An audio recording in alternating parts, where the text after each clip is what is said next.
But a lot of people dreaming about future cities, they imagine that actually the solution is sort of flying cars, drones, etc. You go above ground. Why isn't that a better solution? You save all that tunneling cost.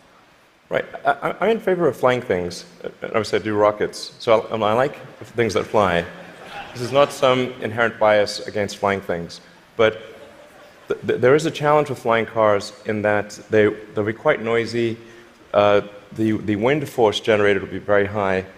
Let's just say that if something's flying over your head, if there are a whole bunch of flying cars going all over the place, that is not an anxiety-reducing situation. You don't think to yourself, well, I feel better about today. You're thinking, like, did they service their hubcap?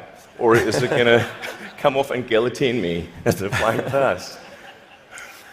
And so you've got this vision then, future cities with these rich 3D networks of tunnels underneath. Is there a tie-in here with Hyperloop? Could you apply these tunnels to use for this Hyperloop idea you released a few years ago?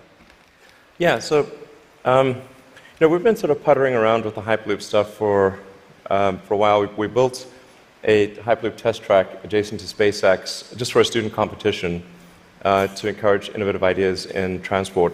It actually ends up being the biggest vacuum chamber in the world after the Large Hadron Collider by volume. So it was sort of quite fun to do that, but it was kind of a hobby thing.